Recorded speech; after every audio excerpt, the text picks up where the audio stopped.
Alors, les CE1, on se retrouve pour une nouvelle leçon de lecture et d'orthographe. Orthographe, c'est quand on apprend à bien écrire les mots et les phrases. Alors, aujourd'hui, on va s'intéresser à la terminaison en ENT. Tu vas voir, je vais t'expliquer. Donc, mardi, ensemble, nous avons parlé du singulier et du pluriel. Donc, le singulier, c'est quand j'en ai un seul, un bonbon. Et le pluriel, c'est quand j'en ai plusieurs, des bonbons. Donc, je change le déterminant, des, et je rajoute un S à la fin de bonbon pour montrer que c'est au pluriel. Donc ça, c'est la règle pour le pluriel des noms. Donc là, on parle des noms. Mais aujourd'hui, on va s'intéresser aux verbes. Donc je te rappelle qu'un verbe, c'est un mot qui exprime une action. Chanter, danser, courir, parler, etc. Donc, là aussi, on va parler de singulier. Donc, au singulier, on va dire le poulain galope. Le poulain, c'est le petit du cheval, de la jument. Le poulain galope. Ça, c'est le singulier. Au pluriel, eh bien, on va dire les poulains avec un S galope. Et qu'est-ce que je rajoute à la fin de galope? Je rajoute ENT. Donc, tu le vois ici, j'ai rajouté ENT. Donc, pour passer du singulier ici au pluriel, j'ai modifié le petit déterminant, les. J'ai rajouté un S à la fin de poulain parce que poulain c'est un nom, je lui mets un S. Et à la fin de galope, j'ai mis ENT.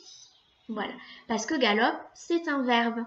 Et à la fin des verbes, je ne mets pas un S, je mets ENT, quand il y en a plusieurs. Alors, je vais te laisser lire la suite.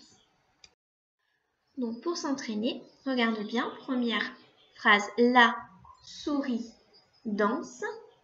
Au pluriel, ça va donner les souris. Voilà, il y avait déjà un S, donc j'en rajoute pas. Danse, ENT.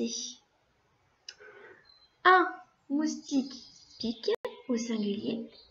Des moustiques avec un S, pique, ENT. Je te laisse mettre sur pause et lire la suite tout seul. Repère bien les ENT. Allez, pause. Allez, je te laisse un petit peu lire la comptine. Pareil, tu mets sur pause et tu lis la petite comptine.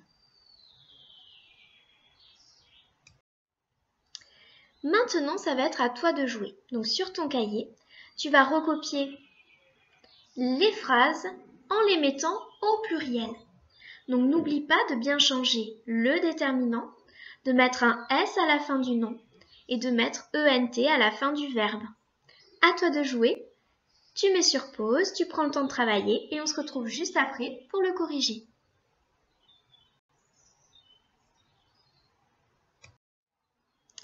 Et voilà le corrigé. Donc, le garçon rêve, ça devient les garçons avec un S, rêve, ENT. Est-ce que c'est bien ce que tu as écrit? Une feuille vole, ça devient au pluriel des feuilles avec un S, vol, ENT, puisque c'est le verbe voler. La pie chante, ça donne au pluriel les pie avec un S et chante avec ENT. On continuera à s'entraîner demain.